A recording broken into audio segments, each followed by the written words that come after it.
엄마 국어 10분 국어입니다. 1학년 6월 모평. 현대시 세트 굉장히 쉬운 거 갑시다. 쉬웠는데 오답률은 나름 높았거든. 어떻게 해야 낯선 시를 만났을 때 쫄지 않고 시험에 나온 요소 파악하고 그 다음 문제를 풀면서 끄집어내가지고 빨리 전개하는, 기출을 공부할 때는 그거를 공부하는 겁니다. 기출 자체 해설이 아니라 이놈을 통해 가지고 내가 실전에서 어떻게 풀어낼 것인가, 그거를 여러분들은 만들어내야 돼.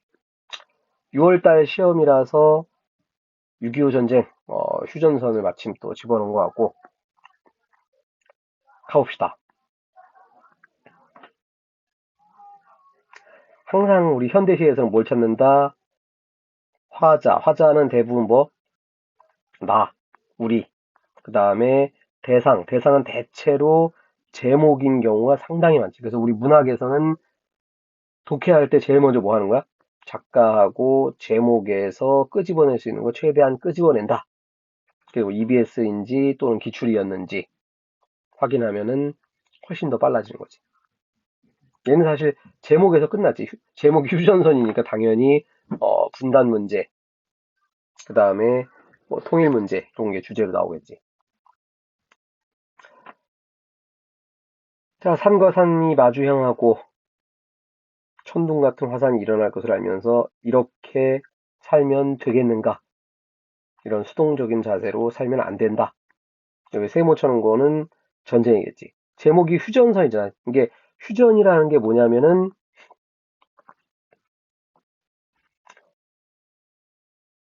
전쟁이 일어나는 거지. 전쟁이 일어났다가 잠깐 멈춰. 정지. 그랬다가 야, 우리 싸우지 말고 좀 쉬자. 이게 휴전이라고. 지금 전 세계에서 휴전을 하고 있는 나라는 대한민국이 유일. 지금 우리는 이 한반도에 갇혀서, 우리 지금 섬이잖아. 제목은 우리 맨날 우리 한반도라고 하는데, 한반도는 여기랑 연결돼야 한반도가 되는 거지. 사실 남한은 섬이에요. 일본하고 똑같다고. 일본한테 맨날 섬나라 쪽발이 이렇게 얘기하는데, 남한도 섬나라야. 다른 나라에서 볼 때는. 게다가 이 한반도 남쪽만 하면은 일본보다 한 10배 정도, 10분의 1밖에 안 돼. 엄청 작아. 얼른 통일해야지. 그래서 최근 2017년 이후로 북한 김정은하고 그 다음에 트럼프 대통령하고 문재인 대통령하고 만나서 이제 여기서 이제 좀 벗어나가지고 평화협정을 맺자. 완전히 정전협정으로 가자. 정지하자. 이렇게 가려고 했는데 실패했지. 자, 그건 또 전쟁 얘기고. 자, 별들이 차지한 하늘은 끝끝내 하나다. 그러니까 자연 속에서 남과 북은 하나로 연결돼 있지. 그런데 우리는 불안에 떨고 있다. 왜? 아직 전쟁은 끝나지 않았고 정맥은 끊어졌고, 게다가 징그러운 바람, 겨우살이, 언제 또 전쟁 날지 알 수 없죠. 그 미국이 전 세계 군인들을 상당히 많이 파견을 해놨는데, 군인들은 간단하지. 가장 위험한 곳이 월급을 가장 많이 받지. 전 세계에서 가장 월급 많이 받는 곳이 어디냐면은 남한이에요. 왜? 아까도 얘기했지만 전 세계에서 휴전 상태에 있는 곳이 여기밖에 없거든. 여기하고 그 다음에 뭐 아프가니스탄 이런 데가 전 세계에서 가장 월급을 많이 받아. 가장 위험하니까.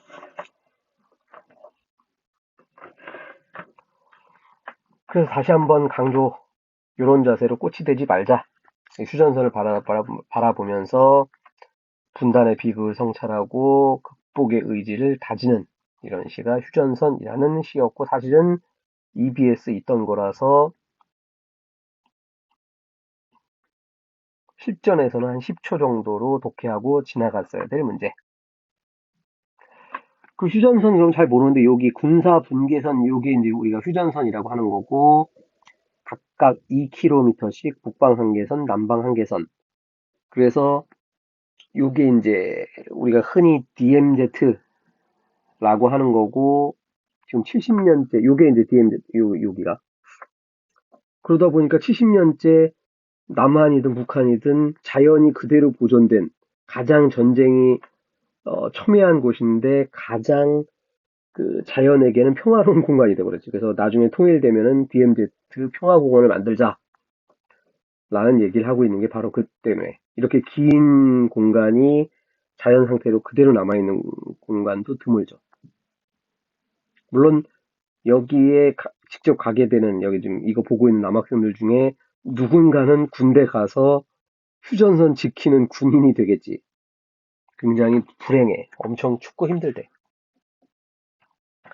자, 두 번째는 우포늪 왁새라는 낯선 시였지만 우포늪, 뭔가 자연물이 나왔고 또 왁새, 새가 나왔네. 내용은 낯선 시는 어떻게 한다? 글자 그대로 받아들이면 돼. 득음은 못한 소리꾼이 있었는데 계속 찾아다니다가 오늘은 왁새 울음이 되어서 자연 속에 있었다. 그리고 수염을 흔들고 필생 동안 소리를 찾아 헤맸는데 알고 봤더니 자연 속에 있더라. 그래서 그 왁새, 여기 지금 왁새 해놨는데 외가리 얘기하는 거고 흔히 볼 수 있는 새지. 그 외가리들이 완창한판 잘 끝냈다고 하늘을 돌고 소리꾼도 그 느낌을 가졌다. 그 내가 왁새를 쳐다보면서 예술과 자연의 조화를 성찰한다. 정도로 그냥 받아들이면 돼. 그리고 꽤 많은 이미지들. 낯선 시는 심플하게. 자, 수필 계속 강조하지만 대충 내가 뭘 쳐다보면서 끝부분에 뭘 느꼈다만 확인하면 돼. 자, 오시맘이라는 바위를 쳐다봤고 아유 참 멋지군. 근데 그 순결한 자연 속에서 나는 속세에 있는 부끄러움을 느꼈다. 그래서 오시맘에 다시 한번 찾아오고 싶다. 끝. 대단히 간단한 수필. 그 주울온천이라고 맨 앞에 사진도 갖다는데 북한에 있는 온천이고 굉장히 유명한 곳이래. 여기는 지금 북한의 온천 사진이야. 문제 갑시다. 자, 가나다의 공통점이라고 갖다 놨는데 여기 지금 미리 써놨어. 제발 우리 문학에서는 제목과 작가를 확인하는 거를 습관을 들여야 돼. 아까 제목이 뭐였어? 휴전선. 두 번째 제목 뭐였어? 우포늪. 세 번째 뭐였어? 주울온천. 어떤 공간에서 주제의식을 끌어낸다고? 끝. 알고 보면 대단히 간단한 문제가 되는 거고 그거를 의식 안 하고 그냥 대충 읽은 다음에 찾기 놀이로 이렇게 가버리면 시간이 걸리는 거고. 자, 여러분들은 이 기출, 엄마 국어 기출을 통해서 뭘 해야 한다? 문학에서 이렇게 했더니 시간을 절약할 수 있구나. 이렇게 했더니 고민 많이 안 하고 한 방에 빨리 풀 수 있구나. 이거를 배워야 돼요. 대단히 중요한 얘기입니다. 독서가 어렵잖아. 그 어려운 독서에다가 40분의 시간을 확보를 해 주려면 문학이나 화작 또는 언내에서 시간을 절약을 해야 된다고. 이런 얘기 잘 들어야 돼. 하나로 적절하지 않은 것은 일단 개소리 찾는 거였고 시간의 흐름, 과거가 있지. 근데 시간의 흐름에 따라서 쓴 건 아니었고 그 다음 시선의 이동이라는 게 나오려면은 외부, 내부, 인, 아웃 뭐 이런 게 나와야 되는데 그런 거 없지. 그냥 우포늪 얘기만 나오니까. 나머지는 금방 찾을 수 있을 것이고 자연물에 투영한다 별거 아니고 꽃, 화산, 바람에서 전쟁의 안타까운 상황 이거를 느끼는 거고 우포늪의 자연을 통해 가지고 예술의 아름다움을 느낄 수 있었다. 자, 일단 요 얘기 먼저 갑시다. 이렇게 문학 보면은 소설이든 시든 이렇게 따옴표를 치고서 물어보는 문제들이 나오는데 정확하지만 시간이 오래 걸리는 나쁜 방법은 따옴표에 있는 거를 본문에서 찾아가지고 정확한 의미를 파악한다. 이거 해설지에 그렇게 써 있잖아. 문제는 수능날 이거를 하나하나 왔다 갔다 찾을 시간이 없다고. 그래서 읽을 때 아예 이런 것들을 두드러진 것들은 표시를 해야 되는 거고, 그 다음에 시험 문제 실제 풀 때는 우리가 푸는 거는 애매한 애들을 찾는 게 아니라 두드러지게 가장 적절이니까 나머지는 동그라미 세모가 섞여 있다는 얘기잖아. 그래서 검은 절경은 아까 자연 예찬 동그라미였는데 암울해요 세모. 그러니까 왜 암울한지, 아무리 여기에 적절한지 이거를 왔다 갔다 찾으면 안 된다고. 눈에 보이도록 표시하는 거를 기출을 통해서 훈련한다. 기출을 통해서 훈련만 하는 게 아니라 실무 때 자꾸 내가 표시한 게 맞는지 안 맞는지 자신감, 이게 제일 중요하지, 문학은. 이게 떨어지면 이렇게 동그라미 세모 표시가 안 돼. 그럼 어떻게 해야 돼? 할 수 없어. 다시 본문 가서 찾아야지. 그럼 결국 이 문제에서 시간을 왕창 뺏기는 거고 결국 틀리진 않을 거라고. 그 의미 없지. 시간을 뺏겼으니까.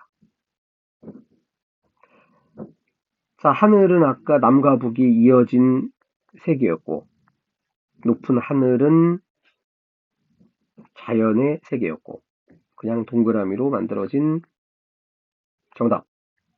자, 끊어진 정맥 세모였는데 삶의 의지 동그라미. 자, 여기서 왜 의지가 동그라미인가요? 왜 암울한 건 세모인가요? 이 왜를 묻는 사람들은 문학을 처음부터 다시 해야 돼. 그냥 긍정, 부정.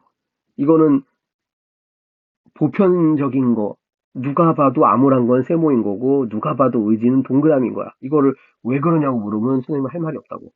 그런 사람들은 할 수 없이 모든 시어를 하나하나 다 찾는 이런 원시적인 방법으로 풀어야 되는 거고, 아마 그렇게 되면은 문학이 30분 이상 걸릴 거야. 결코 3등급 안쪽으로 들어올 수 없지. 선택은 본인의 몫입니다.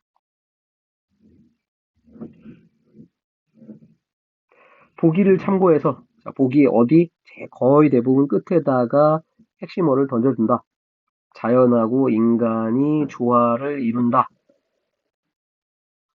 자, 그런데 5번 답지 보니까 왁새하고 소리꾼이 대비된다. 엄마 국어 보면은 여러 번 얘기했지.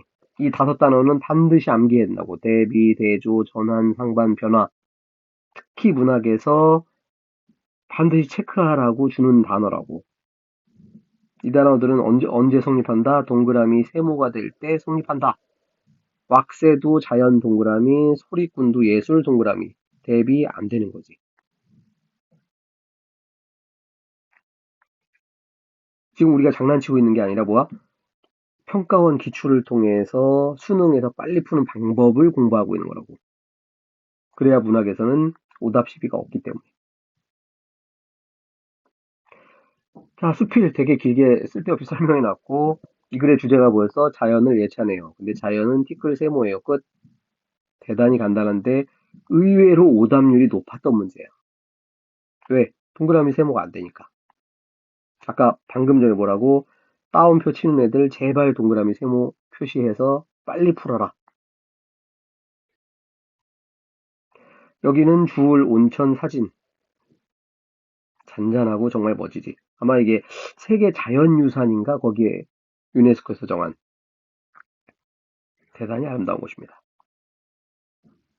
자, 이 아름다운 자연을 머릿속에 담으면서 아름다운 자연만큼 아름다운 수능 점수 얻기를 바랍니다. 구독, 좋아요, 엄마 국어.